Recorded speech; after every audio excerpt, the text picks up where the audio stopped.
Just like the street lights lit this town, like a fire in a blaze, gotta burn it down. Can't be afraid to leave this out. We got this far, don't know how. I see danger in your eyes. They know we'll burn down the night. Coming just like the sunrise. You know that we're gonna light it up tonight. We're gonna light it up tonight. We're gonna light it up just like the sunrise. We're gonna light it up now.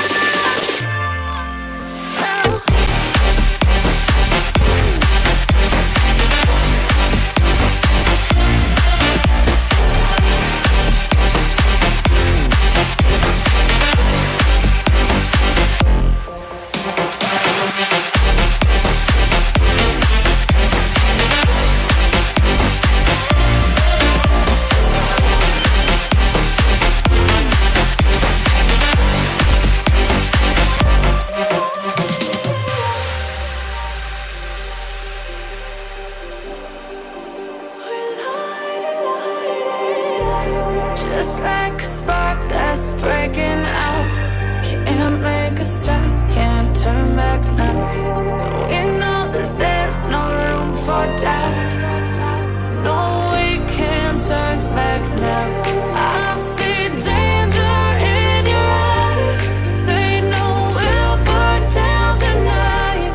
Coming just like the sunrise. You know that we're gonna light it up tonight. We're gonna light it up tonight. We're gonna light it up just like the sunrise. We're gonna light it up now.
Hello, everyone. Greetings, survivors. Oh, shoot. I've distracted myself. I was gonna open with a song. I had a whole plan. Perhaps another time. Welcome back to Atheist Advent. We're on December 9th, if you're watching live. Hello, future people, if you're watching in the future. And whether you're watching now or in the future. My now. Obviously, it's always your now. Hit the subscribe button because, then you could join us live and we'd love to see you in the live chat because the live chat is why we do live shows, to interact with the Folken, to say hello to everyone. And Theo, how did you know I was dancing during the intro? Aren't we always? I didn't think you could see me. All right. We always start our Advent shows with our Advent calendar, with our random geology. So here we are on day 9. And we got us, this one's easy. It's a one of these. And this is Icelandic spar, which is, it's kind of a, well, let's read the damn description. I can't read the damn description. Iceland spar is a variety of calcite with high clarity, transparency, and bierfjellgrens, whatever that means. If I'm not mistaken, these are sometimes called sunstones, and I could very well be mistaken. But there's if they're what I think they are, it's a certain kind of transparent stone, and these are transparent, that you can see almost directly through. Oh, now the camera focuses. I see how it is. They polarize light after a fashion, so you're able to like see through clouds and see where the sun is even on a cloudy day. Something like that. Very, very useful for navigation at sea, because figuring out where the sun is kind of critical to calculating where you are in the vast ass ocean. So yeah, Mhm. so very handy trick if that's what I think it is, and if it's not, then it's something else, and it's still pretty cool. All right. Oh goodness. Today, shoot, what have I done? I'm breaking everything today. It's a rough start to a day, folks. It's been a long day already. So our Bible quote to meditate upon for today is, "The brains you were given." I should have probably written down which passage in the Bible these are from to give like a citation or something like that, but I didn't, because fuck it. Who cares what the Bible says? It's just a joke. Kip. Because it relates to the topic. And today, the topic is brains. It's neurology. Mm. It's consciousness. Because as with so many of the other topics, all of them so far, in fact, we can't have the world we have today without having uncovered the science of insert topic of the day, which in this case is, how do we get consciousness? First you have to have a universe, then you have to evolve, then you have to have the Renaissance, and you have to have human rights, and so on and so forth. But to get to the second half of those things, you need consciousness. So how does that happen? How are we studying it? What have we learned about that? That's our topic for today. But before we get to it, because I'm just throwing all the smoothness and the plan out the window today, learning about brains is thirsty work, friends. We're just gonna do the ad Yeah. right now. Hey folks, I've been working hard on my health, and so far I've lost over 140 pounds. A huge part of good health is hydration. That's why I'm thrilled to partner with Epic Water Filters. Check this out. Not only can you say goodbye to expensive bottled water, but these filters are made in the US, so no tariffs, and they're made to fit your life. From these lovely pitchers I can fill from, to sink units, to portable filters that fit in your reusable bottle. With Epic, I can refill from nature's water sources and not have to worry about bacteria and whatnot. But also, send back a used filter to be responsibly recycled, and they'll send you a free replacement, saving you and the earth even more. Want to save a ton of money, be healthier, and build a better world? Head to epicwaterfilters.com and enter code EMBER15 at checkout for 15% off. Don't settle for random water.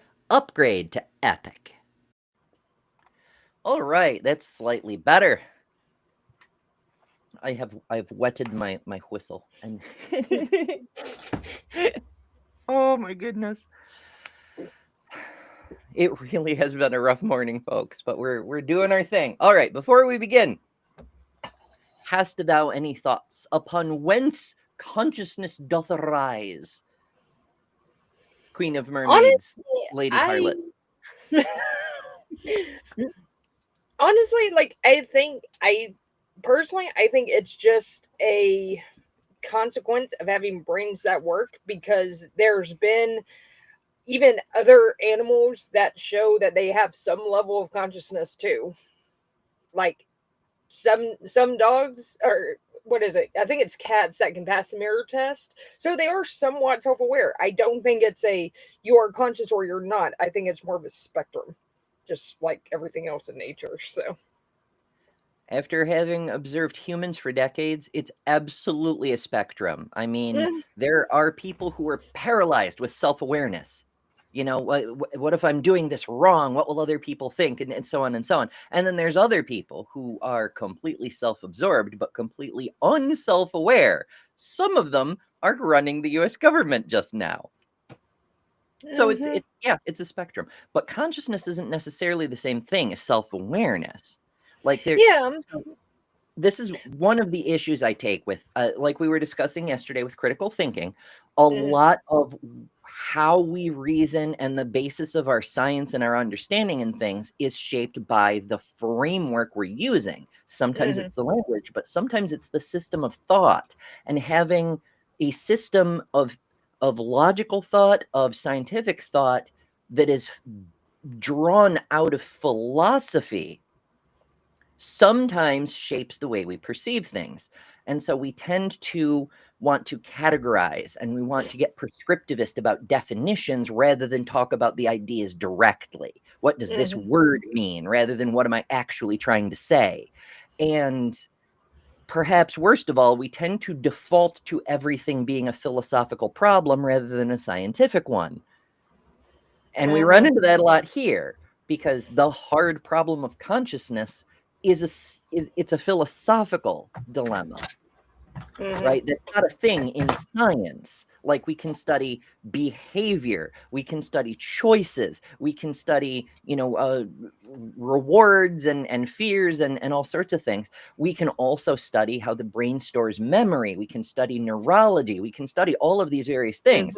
But philosophy, for all the wonders it's brought us, just chucks all the empirical data out the window and goes, but what does it feel like to feel, though?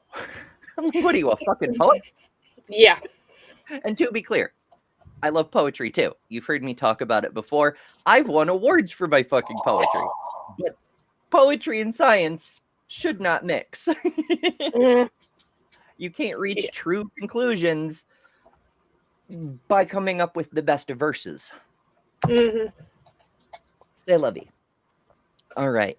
Yeah, me personally, I tend to be very, well, one of my friends calls science brained and like evidence brained, and I don't do a whole bunch of the philosophy stuff. Like, I want to see the evidence. I want to talk about the science. The philosophy is kind of meh. Like, okay, consciousness, maybe this or maybe that, but I want to see like the scientific evidence for it. If that makes sense. Yeah, like starting with philosophy, trying to rule out things that definitely don't make sense so you don't waste time and resources looking into them. Fantastic. Coming up with hypotheses through logical construction, through induction, fine. Maybe that'll save some time, narrow the field, whatever. But like trying to come up with a positive conclusion through philosophical means, it can be done, but it's the least effective way to do it. And in a lot of specific scenarios, it's not applicable. For example, prove there isn't a God. Well, you have to start with, what do you mean by a God? Because everybody seems to have their own definition. What is the concept? And that's what drives me fucking nuts, is because we can't, nobody can just pull back the curtain and show us their God, which would answer the question, how do we prove the earth isn't flat? By showing the evidence that it is something else, namely an oblate spheroid. But we don't have to try to prove it isn't flat because we can show something else. If you want to show me there is a God, show me the damn God. But other than that, how are we supposed to prove a contrary position? Well, we can do it with specific gods. You know what? I am getting sidetracked. People come here. Fine. But yeah, that's where I usually fall in this science versus philosophy thing. So I actually had that discussion last night, actually. Couldn't think of it. I have broken my interface. It's fine. It's fine. Oh, goodness.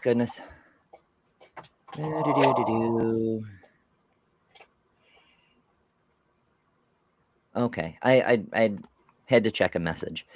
I'm getting a lot of messages this morning too, folks, which is part of the problem, coincidentally. But I try not to do it during a live show. I just got, not important. Okay, let's ta-da! Behold the thingy. You know what? Let's change this around. Let's bring behold my stuff. I fucking love that movie. It's so terrible. Okay. What is this and why is it in my way? Whatever. Okay, so we are in as I warned y'all yesterday, we have used up our free views of Britannica. So today we're in Wikipedia, at least for starters. I have not had time to properly plot out everywhere we're going to go in this episode. I was hoping another guest could join us whose specialty is neurology, but she couldn't.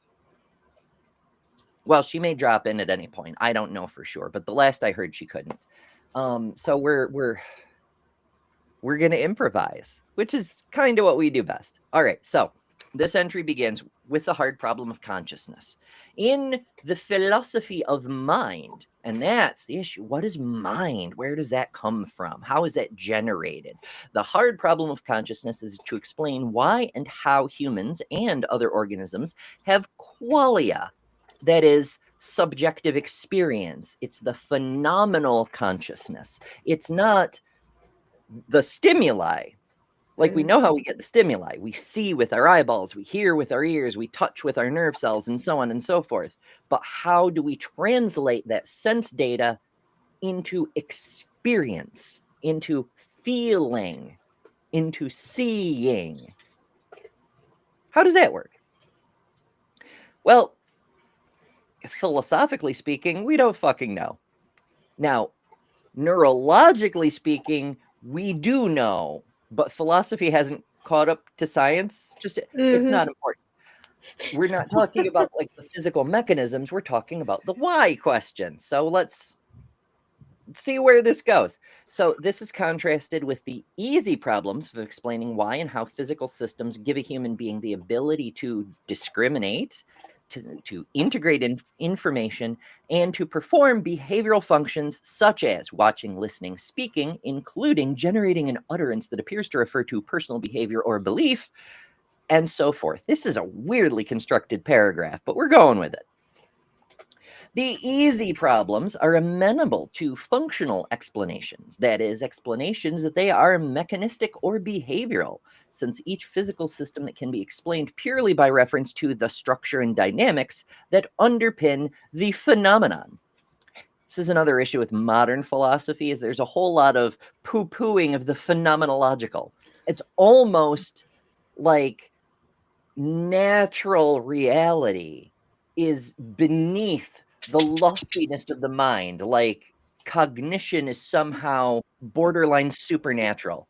It's almost waxing religious, and I really don't like the tenor of that. Yeah. Proponents of the hard problem propose. Do you have to be a proponent of a problem? If either there's a problem or there isn't, right? Either the thing is solved or it's not. What do you mean proponents of the problem? And in what like, oh, but this is a problem. Is that advocacy for the for philosophers? They are really bad at conceptualizing shit. Whatever. Proponents of the hard problem propose that it is categorically different from the easy problem, since no mechanistic or behavioral explanation could explain the character of an experience, not even in principle. That is a hell of a claim that I would love to see someone defend sometime. But to understand what they're saying, they'd have to answer the question first. Because you can't produce an answer until you have qualia. Oh, that's a paradox. Even after all the relevant functional facts are explained, they argue, there will still remain a further question. Why is the performance of these functions accompanied by experience? That is to say, I suppose, why is there an awareness to experience? Why aren't we just processing data in, out? Why is there an internal observer? Whether or not you believe we have decision-making power, because most of what we do seems to be just instinct and response to stimuli. But why do we have that sense of an observer? Why is it one observer? People with DID notwithstanding. Like, what? Why? Why should that be? So, to bolster their case, proponents of the hard problem frequently turn to various philosophical thought experiments involving philosophical zombies. Oh, I was hoping we'd get to them sooner or later. Or inverted qualia, or the ineffability of color experiences. Oh, we have to look up that one too, because I think I have some insight on that. We'll get to it. Or the unknowability of foreign states of consciousness, such as the experience of being a bat. Now, you can imagine being a bat, but you don't know what it feels like to be a bat. I used to, when I was a child, I used to wonder what it feels like to be a tree. Like, the way a tree thinks, if what it does can even be considered thinking in a way that we can even understand, which is it probably not, but like, what does it feel like to be a tree? Yeah. That was a fun thought experiment. All right, let's go through these various proposals. Oh, it just shows us the highlighted thing. Okay, we can do that. That's shorter. So, philosophical zombie. In philosophy of mind, a philosophical zombie is a being in a thought experiment that is physically identical to a normal human, but does not have conscious experience. For example, if a philosophical zombie were poked with a sharp object, it would not feel any pain, but it would. But wait, there's more. We do have to switch over. Okay. It would not feel any pain, but it would react exactly the way any conscious human would. Philosophical zombie arguments are used against forms of physicalism and in defense of the hard problem of consciousness. If you have to defend your problem, maybe it's not that big a problem. Like, you have to convince people there is a problem. I don't know. I may be biased. Mine Finished Sock says, Ember, don't be a philosophical zombie. Like and share the stream instead. I mean, that's a good plan too. So yeah, it's Chalmers. It's always you, Chalmers, isn't it? He's the guy who came up with our current understanding of qualia, which is the experience of experiencing, which is weird to think about in and of itself. Goodness. Okay. Next one that I want to examine. Inverted. Wait, no, that's not the thing I wanted. I wanted inverted qualia. Oh, okay. It has to do with the color theory thing too. So let's do the color theory thing first, and then we'll get back to the other thing. Okay. Epiphenomenal qualia extended in what Mary didn't know. Blah, blah, blah, blah, blah. Where the fuck is... Okay, let's see if this thought experiment covers it. Mary is the second character put forward by Jackson in his article, Epiphenomenal Qualia. The other is a gifted person called Fred, who has better color vision than anyone else on record. Specifically, Fred can see two different colors of red, where ordinary color vision only sees one. The thought experiment was originally proposed by Jackson as follows. Okay. Mary is a brilliant scientist who, for whatever reason, forced to investigate the world from a black and white room via a black and white television monitor. She specializes in neurophysiology of vision and acquires, let us suppose, all the physical information there is to obtain about what goes on when we see ripe tomatoes or the sky, and use terms like red, blue, and so on. What happens when Mary is released from her black and white room or given a color television monitor? Will she learn anything or not? I love how Mary has blue hair in this. So there's disagreement about how to summarize the premises and conclusions of Jackson's argument in his thought experiment because he wasn't clear. So Paul Churchland sets it this way. Premise 1. Mary knows everything there is to know about brain states and their properties. 2. It is not the case that Mary knows everything there is to know about sensations and their properties. Conclusion, therefore, sensations and their properties are not the same as the brain states and their properties. And this is an old philosophical thing that we've tested in practice in literally every academic field of study ever. Is knowledge of a thing the same as practical experience? No. No, it's not. Most fields of study, nursing, for example, I've known a lot of nurses in my life. Most people in the US have, because it's one of the few industries that rarely won't hire people. There's always a need, always a need. So lots of people become nurses. And in nursing school, they teach you about 40% of what you need to know. The rest you have to learn hands-on. Mm-hmm. So other things are similar. Yeah. I mean, like, even in my field, like, I know a ton about my subject, but I have no idea what it was like to actually be there.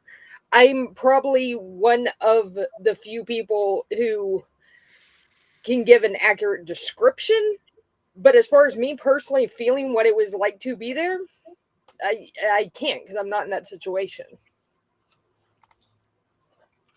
Yeah, like you can empathize. And this is an interesting thing that I wish more philosophers and neurologists would investigate, is empathy. Like, we know what empathy is, but when it activates, it always seems to connect with existing experience. And the more divergent the experience is, the harder it is to really get what the other person is going through. You care and you want to help them feel better. But if it's just a bridge too far, you can't quite connect, other than to say, I care, you know? It's almost like to really get another person's pain, you have to have had a similar enough pain. Like, it doesn't necessarily have to be to understand what it's like to lose a child. You have to have lost a child. You could have lost another like a niece or nephew, or possibly even a parent. It's not the same, but maybe it's close enough, you know? Yeah. Things like this. Whereas people who've never had a remotely similar experience can only relate by means of their own existential horror about the prospect of losing a child. And that just doesn't always get there. It doesn't always reach the mark. So, yeah, definitely not the same thing. Jackson opposes Jackson, the guy who came up with this, opposes that by saying Churchland's formulation is not his intended argument. I mean, whether it's intended or not, that's a valid syllogism you can draw from the information presented, but never mind. I mean, it's like when you present evidence, it doesn't matter what you intended. The evidence shows what it shows. It speaks for itself, as it were. So anyway, Jackson says he objects to the first premise of Churchland's formulation, saying, quote, the whole thrust of the knowledge argument is that Mary was, before her release, does not know everything there is to know about brain states and their properties, because she does not know about certain qualia associated with them. But is that a thing that's valid to say that is a thing to know? Like, it's an experience she could have, but it's a thing you could gain access to by coming to know it. Do you have to experience it, or can you learn it from a book? I don't think you can necessarily. But never mind. The voice in the back of my head that tells me when I fucked up is pointing out I fucked up. I have learned several things from books, obviously. Let me rephrase. I have learned how specific things feel from the way they're described in a book through that empathy process I just described. When an author describes something that's similar enough to an experience I already have, then I can relate to the experience by modifying the existing memory of experience with that slight distinction, and create a simulacrum of the experience. And having had that happen, because I'm, as you know, I'm a ridiculous reader. I go through dozens and dozens of books a year, and I've had that happen where I would synthesize a approximation of an experience and then live through the real thing And depending on certain factors, how close the initial experience was, how well the author described it, etc., yeah, you can get pretty damn close to the real thing, arguably indistinguishable with that kind of connection. True. Yeah. Bum, bum, bum, bum. I really got to mark where I leave off when I go off like that. What is complete, according to the argument, is her knowledge of matters physical. He suggests his preferred interpretation, which he could have just laid out in the article in the first place, but never mind. Premise 1, Mary, before her release, knows everything physical there is to know about other people. Okay. 2, Mary, before her release, does not know everything there is to know about other people because she learned something about them on her release. Premise 3, therefore, there are truths about other people and herself which escape the physicalist story.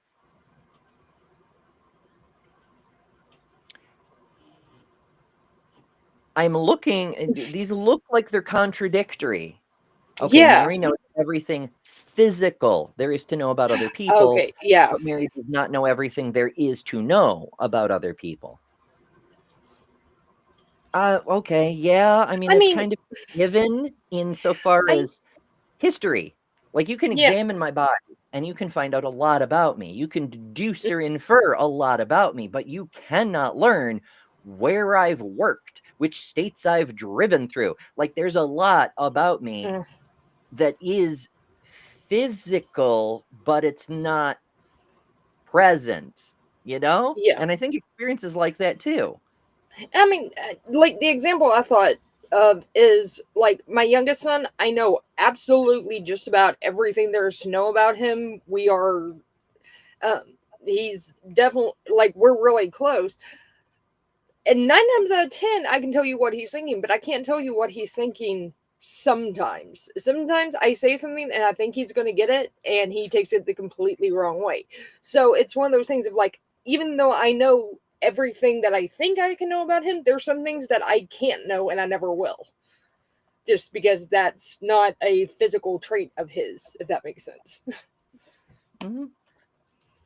Here's a fun tangent that kind of relates, and it does have something to do with our topic to an extent. Did you know humans have the capability for telepathy?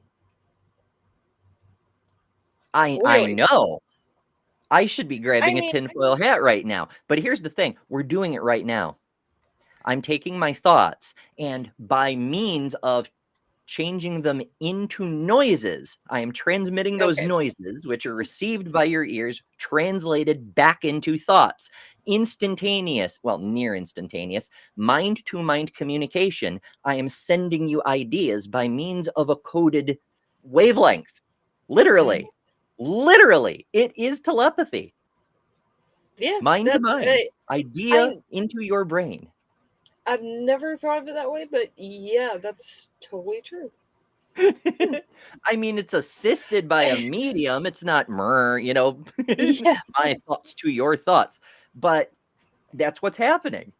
But also, we can do it the other way too. Kind of.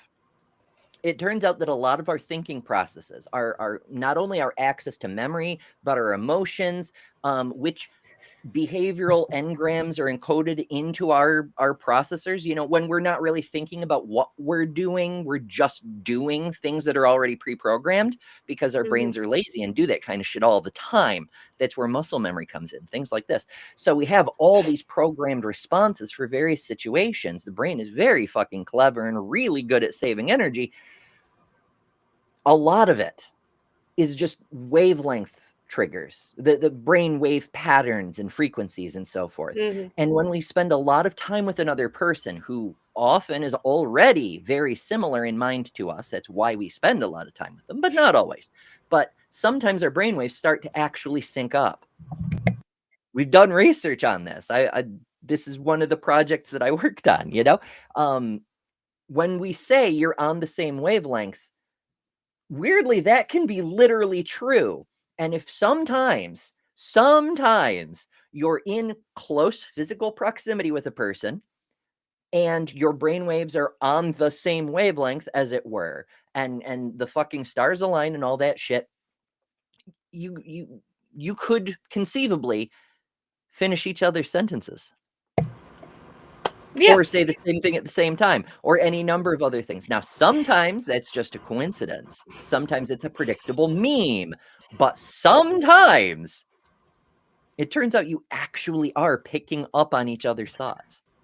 And I mean, it's one of those things, like, anybody who's a parent has probably had this happen to them, where they're sitting there and for no apparent reason, like, they get a feeling like something's wrong or something happened or something like that, and then they find out later something happened to their kid, and you're just like, I knew, like, I've had that happen where I'm just like, I hope Dante's okay. And I would send him a message because he was able to have Messenger at school, and he'd be like, no, I just got, like, this just happened to me. And I'm just like, oh, geez. But it's one of those things that I think we just kind of tend to pick up on, like you were saying, like, we tend to pick up on signals from like other really, really subtle things that we wouldn't notice, but our brain registers anyway.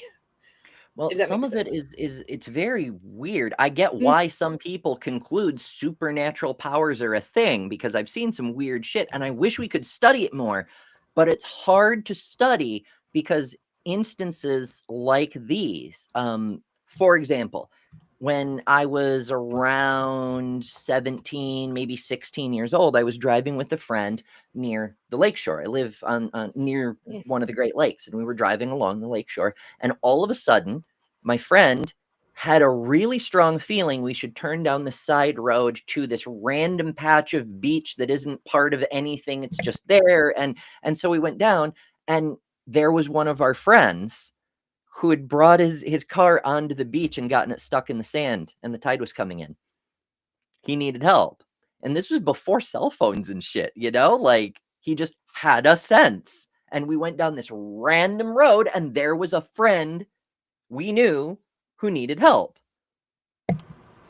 Fucking wild, right? Yeah. Like, that's the kind of shit that makes you believe in psychic powers. That's an anecdote, though. It's not Yeah. data, and we don't have any kind of empirical information collection system surrounding experiences like that, and it's really hard to gather, because unless you have somebody wearing Yeah. electrodes at all times, you're not going to get that information when it happens, hmm And one thing that interests me, though, is, yes, like, these are anecdotes, but just about everybody has some like this. So it makes me wonder what's actually going on with that. Like, is there something there that we have not figured out yet? Because almost everybody has a story like that where they just kind of got a feeling about something and turns out it was right. So makes me Sometimes wonder how science could prove it's the that. brain processing at a deeper level. hmm Another similar thing that on the surface seems the same degree of supernatural, except I can explain it, is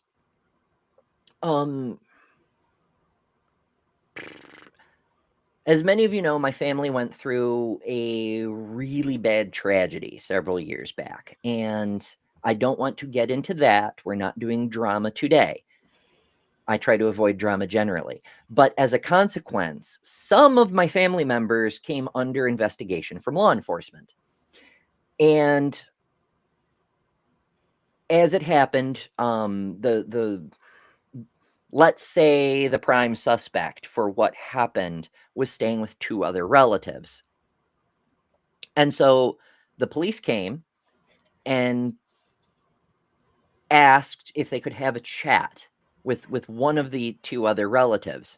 And he said, oh, well, I suppose, I mean, should I call my lawyer maybe? But they put him in the back of a police car and boom, took off. They were just having a chat. They were gone. And then 20 minutes later, they came, and at this point, my other relative had just explained what happened and saying the police were there again, asking to have a chat with her. Just a chat, nothing serious, no need to call your lawyer, will only be a few minutes. And then put her in the back of a police car and zoom, gone.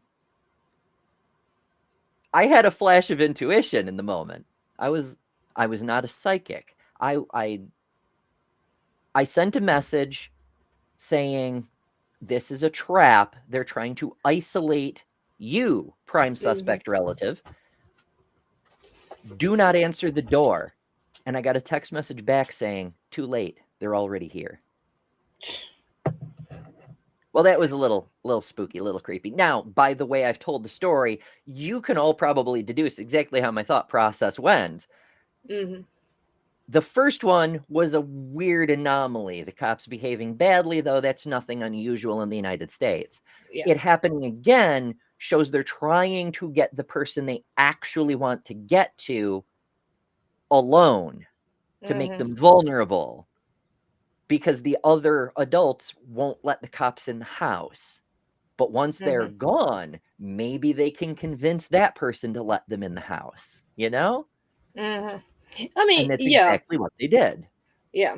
I mean, that also comes down to just knowing police tactics and how they do things.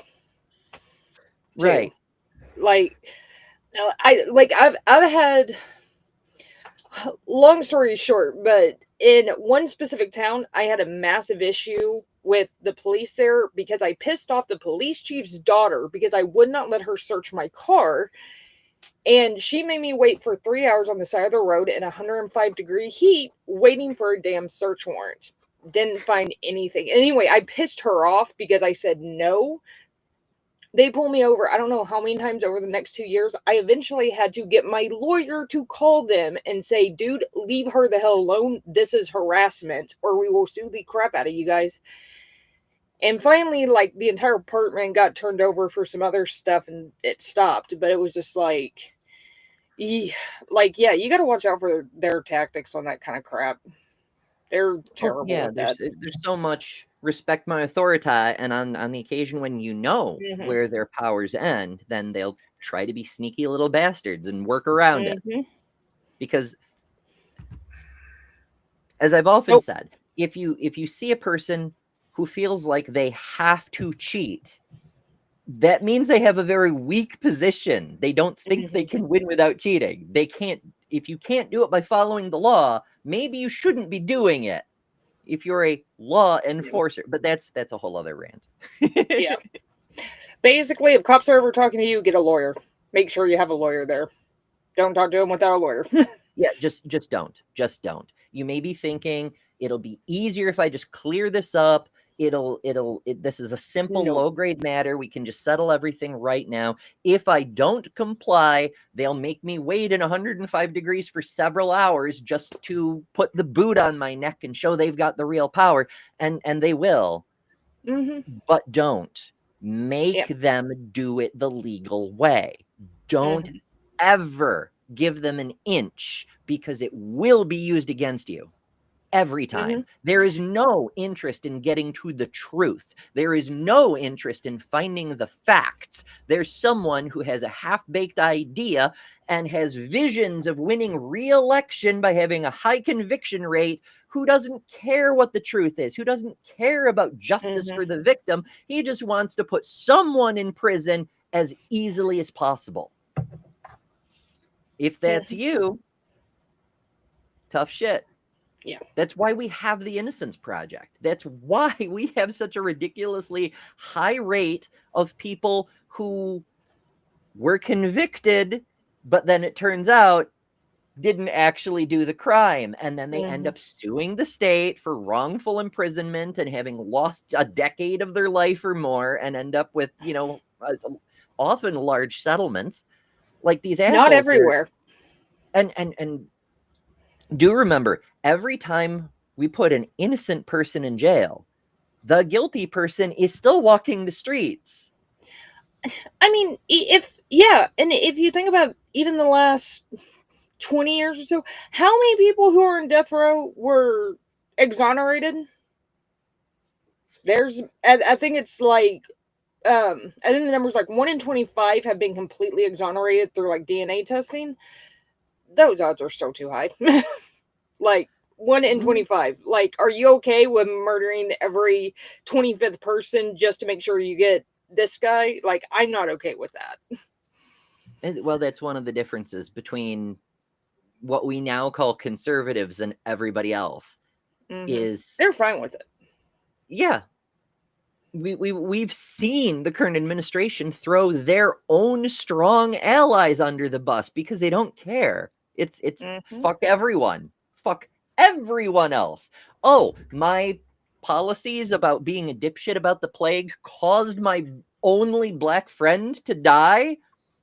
I killed my black friend by being an incompetent, misinformation spreading motherfucker. Tough shit. We're just gonna hold another press conference. Send donations, please. I mean, these are the same people who think that Herman Cain dying was good for America because it was one less black person here. Like, when that's your base, how, whatever, tangent upon tangent upon tangent. As we do. It's a thing. But yeah, I do want to try to stay somewhat on topic because it's a lot of topic, right? Tangents.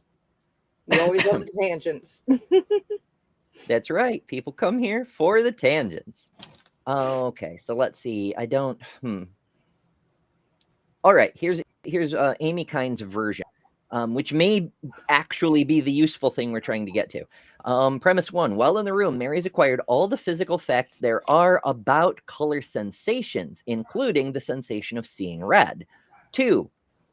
When Mary exits the room and sees a ripe red tomato, she learns a new fact about the sensation of seeing red, namely its subjective character. 3. Therefore, there are non-physical facts about color sensations. And that's a non sequitur that doesn't follow, but never mind. 4. There are non-physical facts about color sensations, then color sensations are non-physical events. 5. Therefore, color sensations are non-physical events. 6. If color sensations are non-physical events, then physicalism is false. 7. Therefore, physicalism is false.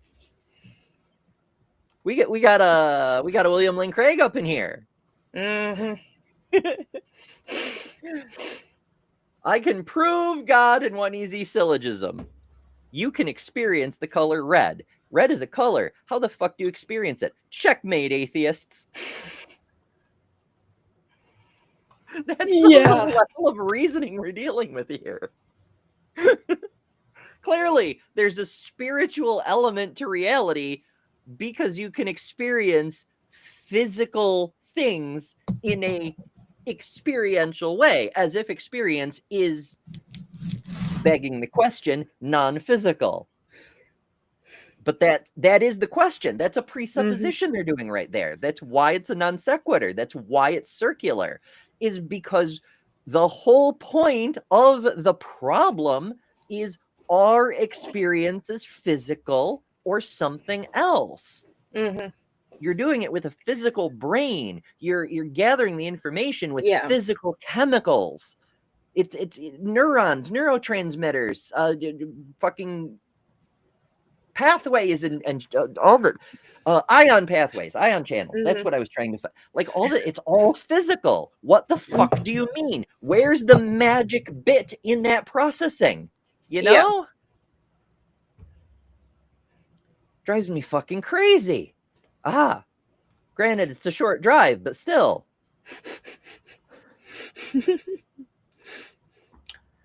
Well, I am not even kidding. I'm No, another topic, another time. Okay, so right, inverted spectrum. Yes, I wanted to check that out before we continued on. Oh boy. Resist Oppression sends us a super chat for $1.99. Thank you, and says, for the vibes. I'm so glad someone is appreciating the vibes today, because I'm all over the goddamn place. Hey, I love it. Okay, so the inverted spectrum is a hypothetical concept pertaining to the philosophy of color. Oh, cool. There's a philosophy of color now, of two people sharing their color vocabulary and discriminators, although the colors one sees, that person's qualia, are systematically different from the colors the other sees. So the concept goes back to Jean Locke, the great English philosopher and physician widely regarded as the most influential of the Enlightenment thinkers of England, and commonly known as the father of liberalism. Liberals. It invites us Damn to liberals. imagine. Mhm. It invites us to imagine two individuals who perceive colors differently, where one person sees red, the other sees green, and vice versa. Despite the differences in their subjective experiences, they behave and communicate as if their perceptions are the same, and no physical or behavioral test can reveal the inversion. Critics of functionalism and of physicalism more broadly, argue that if we can imagine this happening without contradiction, Kip. it follows that we are. Sorry, Kip just jumped up here. I'm like, that sounds like a Kip attack. Yeah. Holy crap, Kip! What are you? Sorry, she's wanting to get up in the. She has opinion. She's like, wait. There's a distinction between red and green? What the She's fuck? right here. Stop.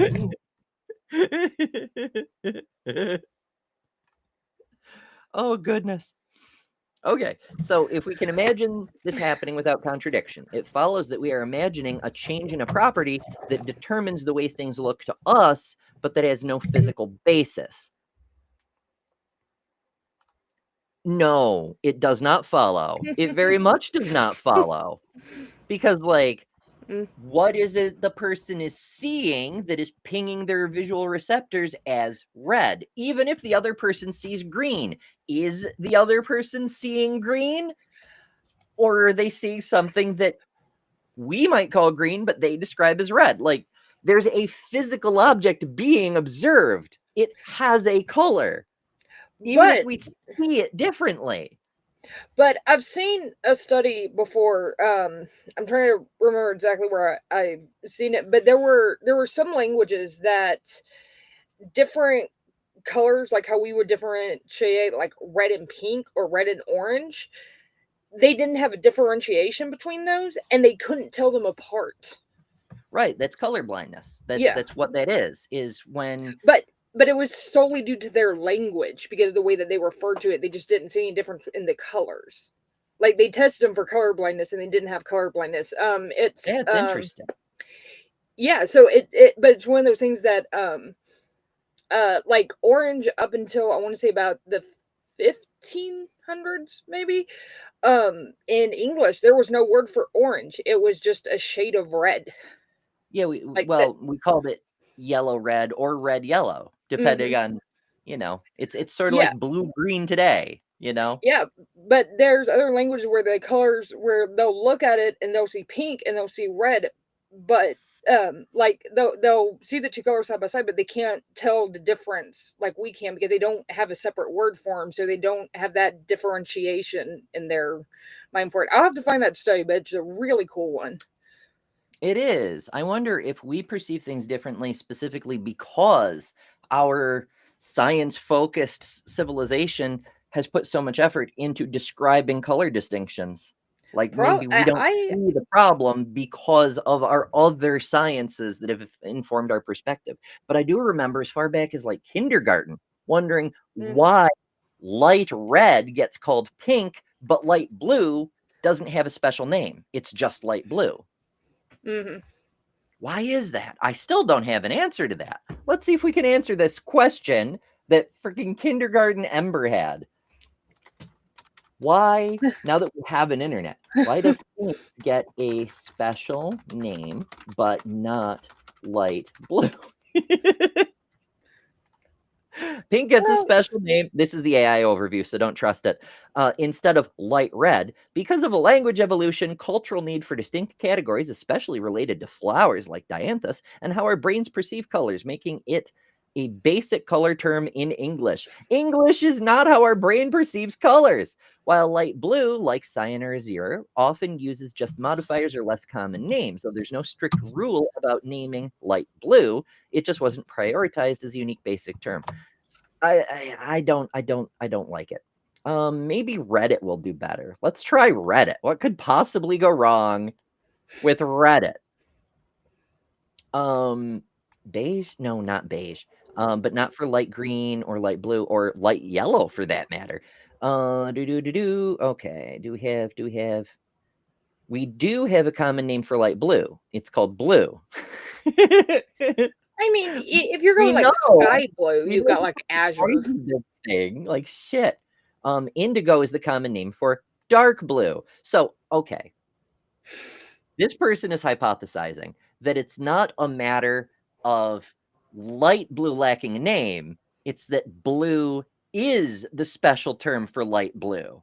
Dark blue gets the special names. Like the actual color is indigo. The actual that's why he was going with Roy G. Navy. Biv. Yeah. Except Biv is a blue indigo violet, you know? So Mhm. indigo is using his model a distinct color, a separate category, as different from blue as red is from yellow, you know? I've always seen indigo as like in between blue and violet. Yeah, that's pretty accurate. But what if that's the true blue? I mean, after all, violet is just the light version of ultraviolet. I would say if like we have a true blue, it would probably be like sky blue, but even that changes. So it That's depends on true. time of day. Not It's a even pretty time of day. blue. Go outside if you get a clear sky, because you know this time of year, a large part of North America at least is cloudy as hell all the time. But if you get a clear sky, look at the horizon and try to notice what shade of blue that is. Then look directly overhead and try to notice what shade of blue that is. A lot of people who try to paint a sky on the inside of a room fail because they make it all one shade. The real sky isn't like that. It's darkest near the zenith and lightest near the horizon. And there's shading in between. It's so cool when you get different hues all the way across the sky. It's Oh goodness. All right, so I'm not going to dive deep into this one. I'll just say that people don't have a clear answer for why we name things the way we do. It's just customary. It's fine.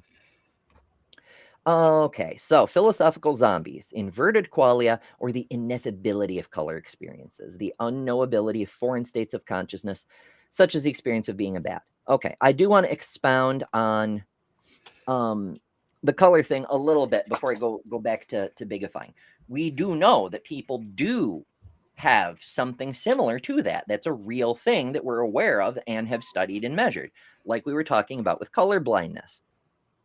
People who have red-green color blindness understand that the thing they're seeing is either red or green. They just their rods are so close together they can't distinguish, and that answers some other questions. Like a question that I got asked also early in elementary school. I think it was first grade, maybe second, was how do I know that what I'm looking at and calling red is what you're looking at and calling red? Like when we look at the United States flag, Old Glory, we know it's red, white, and blue. We know which area people call blue, and that some of the stripes are white and some of the stripes are red. So we look at those non-white stripes and we go, that's red. But are we all seeing the same thing?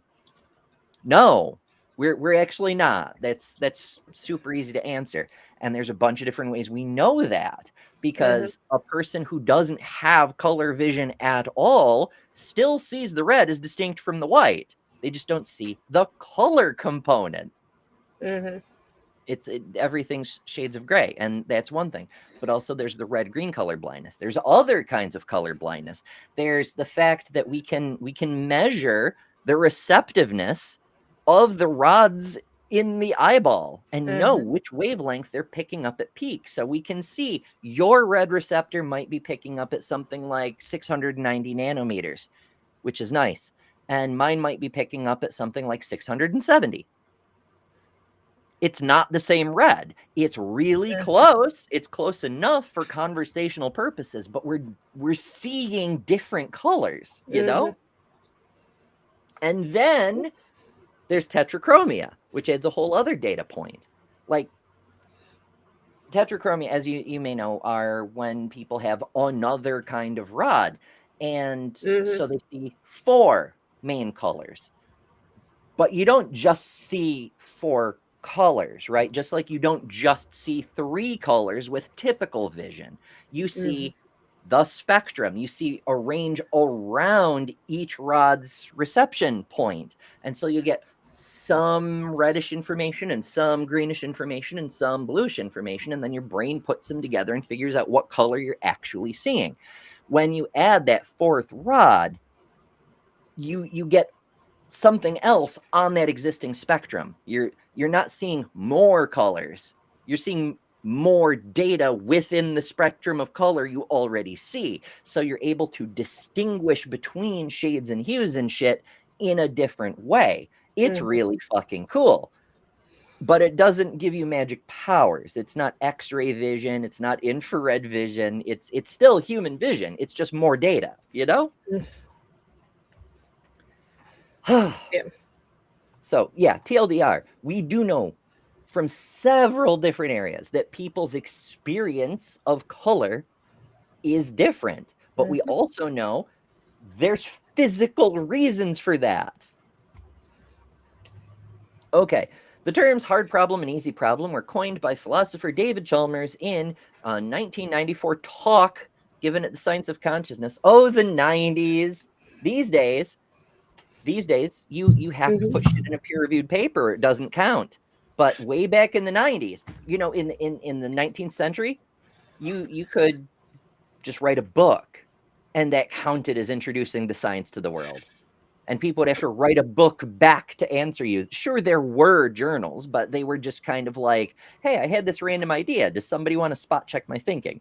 You know, when you proposed a major hypothesis, you wrote a whole fucking book about it, like Darwin did, right?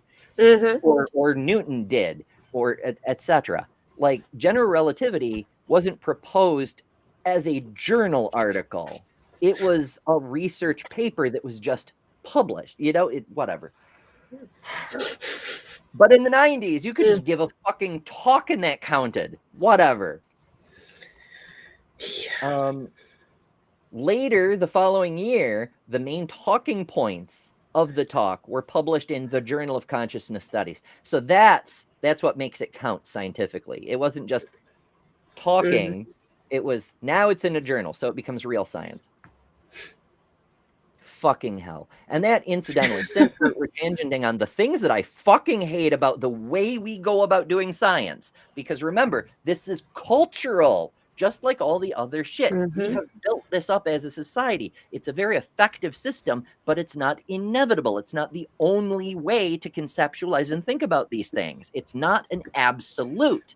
And so this idea that things have to be published in a specific kind of way to count as real science is kind of bullshit, especially when you consider the fact that in order to get published, your science doesn't necessarily have to reach a certain benchmark of goodness, of quality. Often that will be a holdup, but the only thing for sure you definitely have to do, regardless of the journal, is pay the submission fee.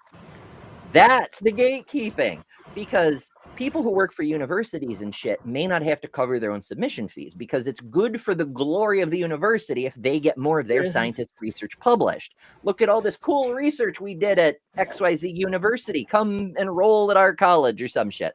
You know, that's why they do that. But that's just marketing. If you're on your own, if you run your own lab, or you work for a corporation, or God's forbid, you're an independent researcher trying to look at something that there isn't a financial motive to look for, you got to pay your own fees. And let me tell you, I haven't submitted a paper to the Astrophysical Journal in well over a decade. But when I did, it was $400 to submit, plus $100 per page, plus $50 per figure. It was thousands of dollars just to give them a paper for them to publish and make money selling copies of their journal with. Gatekeeping, and tremendous gatekeeping, because the point, the reason for it isn't to pay the peer reviewers. Peer reviewing is a free service. It's an expected contribution to the community of the science you participate in. Not every scientist does it, but nobody gets paid for it. So it's not to pay the peer reviewers. A lot of these journals are digital now, entirely digital now. So it's not to pay publishing costs. What is all this money for? It's to keep poor people out. It's to keep you from being able to publish your research, regardless of how good it is. The point is not to expand the totality of knowledge of humankind. The point is to keep the poors from ever getting a say. But that's another topic for another time, too.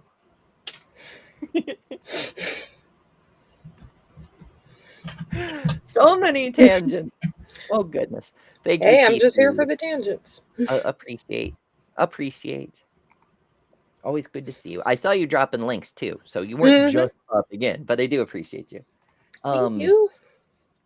Let's see. I went and cleared my bookmark. It's fine. It's fine. Folks, we're over an hour already, and we're still on the hard problem of consciousness. We haven't even gotten to the research of how neurology happened and how we got to the point where the hard problem of consciousness became a thing. And I should be clear, with a lot of the other things, what I originally intended for the show was to start with distant history and build up to what we know today. And if we had started with distant history, I thought the hard problem of consciousness would just be a thing to get us started, not the whole damn show. But if we'd started with distant history, we would have talked about the solipsists. The people who think, they didn't think, they proposed as a thought experiment, you can't know you aren't a brain in a jar just sensing things. Whether the inputs you're getting are real or not doesn't actually matter. Because you are just a brain in a jar processing things. Well, we can actually solve that problem. We are brains in jars. We just call the jar a skull. Solipsism confirmed. Now we can move on. It's not that hard.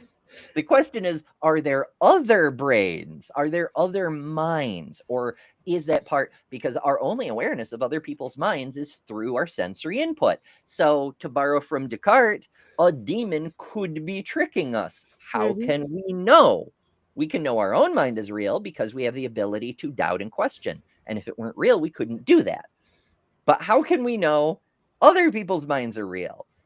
We can doubt and question, sure, but we can doubt and question an optical illusion and still be fooled. So external experiences, we can't confirm. And that's why it ties into the problem of consciousness, because it seems from that angle, whereas the hard problem of consciousness presupposes there's something supernatural going on and the mind is proof of it, the solipsists and the thought lines that descend from them propose that the experience of the mind is the only thing we can be sure is real. And the rest of reality, call it physical if you want, but it's effectively 3 pounds of lumpy matter having a dream in high fidelity. Yeah. Because we know we don't see everything. We don't. And we know we don't. We know we have a very limited colored vision. But if you could see into infrared, you'd see all the gizmos around you blinking on and off. You can't see it because you're not in infrared. But if you could, you'd see this remote blinking right up here near the top as it's trying to signal the television and stay in contact so I can just push a button and control it. You could see these fucking devices constantly with a little blip. I have infrared capable cameras, so I see these things in my room. I'm like, why is that fucking thing blinking for my camera and not for me? So that's just a few things. But you'd also see a whole bunch of colors that we don't see. And if you looked at the night sky with infrared vision, you would see so much farther. You would see so many more stars. That's why we're building our space telescopes with infrared cameras now, so you can see right through the dust. Yeah. There's so much. That would be so cool. Now, we're used to our limited vision, but we have to always keep in mind that what we think we see is only a fraction of what really is. We can't see radio waves. We can't see gamma rays. We can't see X-rays. We can't see things that are too small. We can't see things that are too big. Everything has to fit in our very narrow fucking window of perception. And that's true for other senses too. Hot and cold. We have a very narrow range where our nerves successfully work. It's fine for evolutionary purposes, but it's not super practical when you want to know if something is at absolute zero or not. Once you get below negative 100 Celsius, it doesn't really matter what the temperature is because your nerve cell dies on contact. Same thing in the other direction. Once you get above, 1,000 degrees Celsius or something, your nerve cell dies on contact. Probably a lot sooner than that. So what we're seeing, what we're perceiving, it isn't reality. It's a sample of reality and run through our fallible senses. We can never experience reality directly. There's always a barrier. Yeah. That bugs me sometimes. Yeah, I was about, it does me too. It always has. It's like, yeah, it's weird to think about. You can so get lost in thought just thinking about like what you could possibly be experiencing as opposed to what we do. I would kill to walk outside and be able to see the sky in infrared and gamma rays and all that. That would be so cool. It would, but here's the trade-off. While we don't get to experience any particular sense sensation in its entirety, we get to experience multiple kinds of sense sensations simultaneously. Like being able to hear and taste isn't super useful when we want to look at the stars. But if you want to have an experience, to be in reality, rather than just have perfect perception of a certain kind, then like I said, it's a trade-off.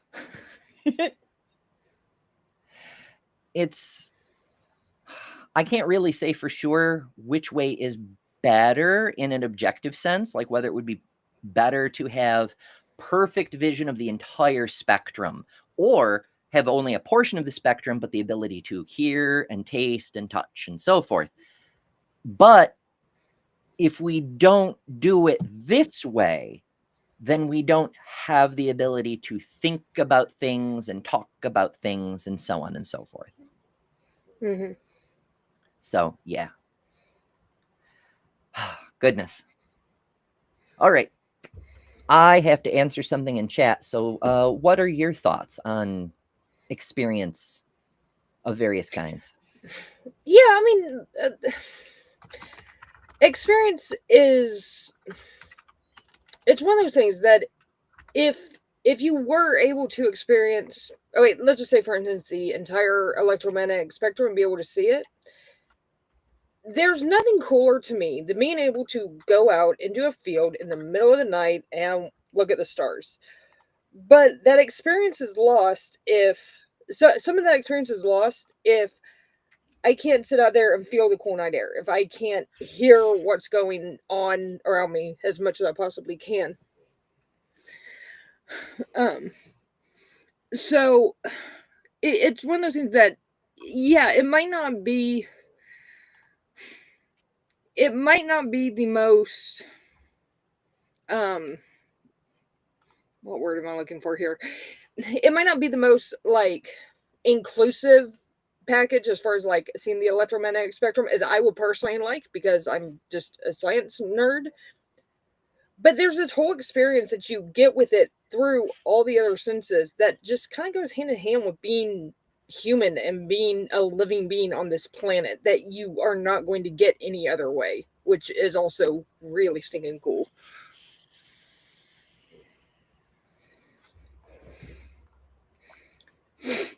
So yeah, there's a lot of, there's so many different dimensions and ways to think about how these things interact. And I don't know. Maybe it's because it's been I'm not even going to use euphemisms. It's been a really difficult day already. Mm-hmm. And maybe it's the fact that my thinking isn't working in its normal fashion that's making these concepts come together in the way that they are. That's Mm-hmm. part of experience, right? Like, it's Yeah. not just raw Yeah. data processing, it's also what's going on in our mind at any given time Mm-hmm. that shapes and changes the way we're perceiving and conceptualizing and thinking about the information that we're taking in. And you know, a neurodivergent person, one of the characteristics is we don't tend to think about things in a single way at one time. We tend to Mm-hmm. fracture them and look at them from multiple facets Mm-hmm. at the same time. And sometimes interesting things fall out, but also sometimes when we're under certain kinds of stress. I'm thinking of like Sherlock Holmes, for example. He did some of his best thinking while he was playing violin music. That's not the same as being under a certain kind of stress, but it is a certain kind of focus that draws a portion of his mind's capability. You would think you would do your best thinking with a clear mind with all its resources available, but that's not necessarily true, because it focuses a part of your thinking into the specific thing that you're dealing with, whether it's something with emotional connotations or something like carrying out a complex physical task like playing music. But Sherlock Holmes also had a drug addiction, and he'd put himself into an altered state of mind, and that certainly changes his perceptions too. So fuck. Yeah. I mean, one thing that's always that's always intrigued me, because like I have this obviously like super analytical scientific side, but I am also like crazy creative and crazy crafty. I'll be sitting there trying to do like research or something and be like, oh, that would be a super cool craft. It's like my mind, anytime I'm doing one side of this stuff, my mind wants to go and do the other side. Like I start thinking about all the crafty stuff I can do, and when I'm doing research or something. And then when I'm crafty, I'm thinking about all the cool stuff I can go research. And that's one of the cool that's one of the cool things about being human and not being completely overloaded with all the these sensations that you could possibly have, like for instance with vision. That's an interesting perspective. I've heard, I can't remember who said it, if it was a Quaker or a Sufi, or I can't remember where it comes from, but I have heard someone propose the idea that if you could perceive everything, you couldn't process anything. Mm-hmm. It has to be a limited amount necessarily in order for cognition to be possible. Mm-hmm. So maybe the point of evolving with such limited senses, granted, evolution does not have a goal in mind. It goes with what produces the best results. There's no decision maker. It's just natural selection. But if the ability to consciously consider things was of more utility than having a wider perception of senses, that's the only way we end up where we are, right? Mm-hmm. Yeah. But then, on the other hand, there are other species that have no ability that we can determine to conceptualize and cogitate and reason through things.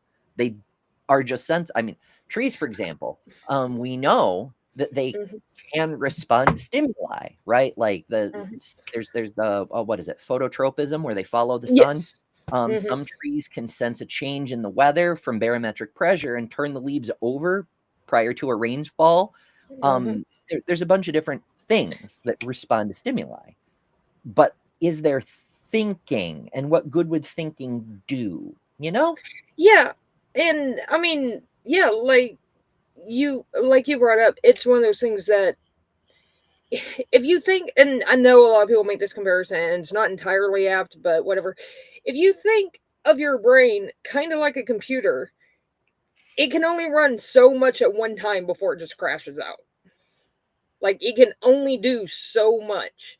And so like our senses are kind of shaped to where we best detect stuff. So we also have the ability to do the thinking and planning and all the abstract stuff that you don't necessarily see other animals being able to do, or being able to do as well as we are. Like, you tend to see like predators. Obviously predators can plan ahead, they do. Sheep don't necessarily do that. Sheep just kind of go around and do their thing. But it's interesting how much brain power it takes just to be able to process stuff, like just planning ahead and language and everything else that we do. That it makes sense that we don't have this like huge suite of senses, that we have like full range and everything. It makes sense that we don't, because our brains would get overloaded so fast. I do relate to brains feeling overloaded, being unable to process due to just sheer. That's what people describe as an autistic meltdown amounts to. It's being overstimulated. It's too much sensory data to the point that you can't process correctly anymore.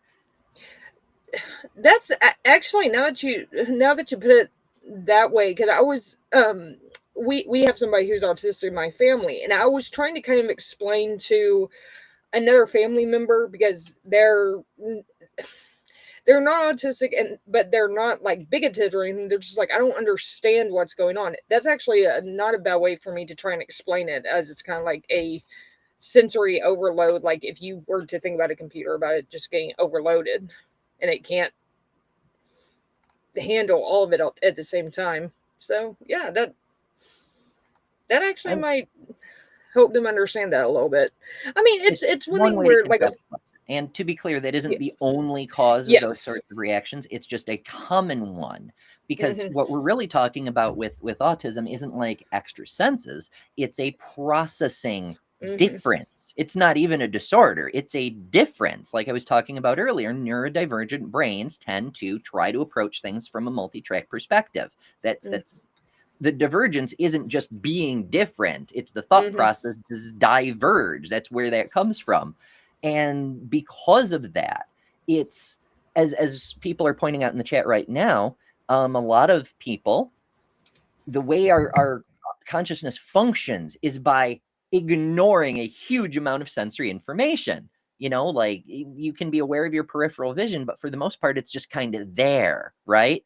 It's the same sort of thing. All this sense data, it requires processing power. Like right now, I'm not getting thermal information from my skin because I'm not too hot and not too cold. I'm in an okay range. And so I'm just not getting data about that. Or more precisely, I am, but I'm not consciously processing it because there's nothing of note there.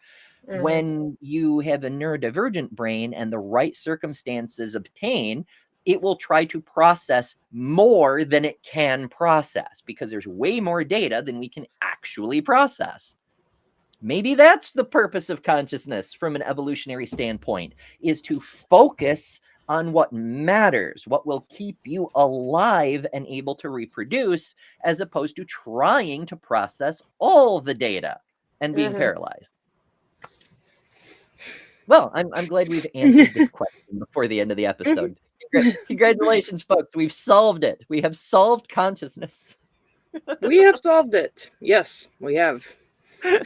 Now, and because we did it in a talking format, it counts as real science. Yes. That's how that works. Yes. Someone write up our main points and publish them in that journal or something. Too bad we haven't solved the problem of tangents yet. Or tangents going way I think that's a necessary factor in the process. Okay, so I've been talking this entire month about how I don't know what to do after the holiday. I want to keep this pro-science, exploratory, explanatory style going. Certainly, there's plenty of topics to do. This might be a good one. While we've approached consciousness from today, looking at why it's a question, that's cool, but I would like to get to the history and how we got to the knowledge we've got today. So maybe we'll make this sort of a part 2 and get back to this after the holiday, because we do have the rest of the month leading up to the holiday anyway planned out. And I will tell you a little bit about that now, once I get to the right screen. So tomorrow, first, later today, new transfactual. We're talking about the problems of accessing healthcare, regular healthcare, while trans, because there's a new story. Suddenly, the New York Times suddenly cares about trans people. I can't imagine why, but whatever. So we're going to talk about that later tonight, 7 p.m. Eastern. But our more chill show, our weekday mornings at 11 a.m. Eastern show. Tomorrow, the scientific method. How did we get there? Who came up with that? Why is that a good idea? Thursday, astronomy. How did that happen? And Friday, ethics and human rights. Who built up these concepts? Why are they good? Why are they good? And then next week we've got the Renaissance, relativity, germ theory, psychology of bias, rejecting pseudoscience, language, how it shapes thought, the meaning of good life, and then we get into Purple Rhymes with Orange's 48-hour holiday mega stream. And we've got 2 shows that fall within that window. And so we're going to do basically what we started out doing with whichever on the cast who can be here are going to hang out, and we're going to talk about holiday stuff. We call that one Royal Presents. And then on the holiday itself, my favorite Victorian tradition from the days of yore is telling ghost stories. And I know people go, what do you mean ghost stories? It's a Halloween thing, but think of the most famous Christmas tale you know. It's probably a Christmas Carol. And if you think about it, that's a ghost story, bestie. That's what we used to do, is we'd tell ghost stories in the middle of winter on the darkest nights. It makes sense. So yeah, hope you join us for all those things. Make sure you're subscribed. Remember to ring the notification bell, because sometimes we go live randomly. I don't always have the chance to announce a bonus show beforehand. And sometimes we start early. There's a whole bunch of different, there's more too, but all my links, all the different stuff I do, betterthanember.com, bunch of ways you can support the show, what we're trying to do, because this is my actual job. This is what I do. And I'd appreciate it. It would help. Staying alive will help. But that's going to do it for this time, folks. Any closing thoughts, Lil? No, but the human experience is a hell of a thing.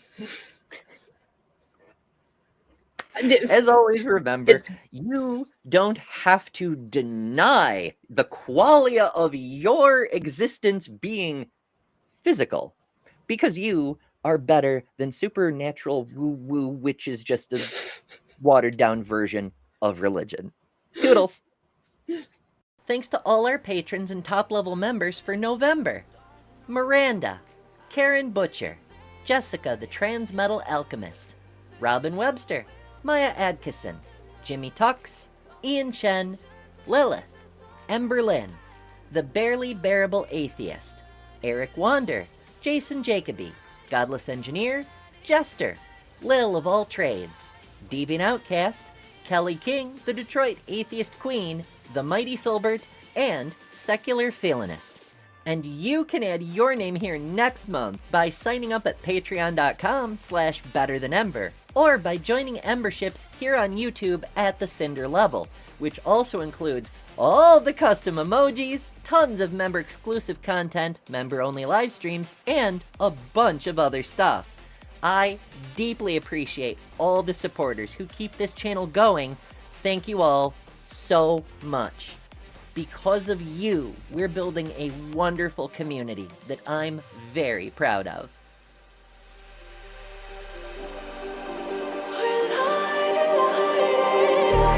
Just like a spark that's breaking out. Can't make a stop, can't turn back now. We know that there's no room for doubt.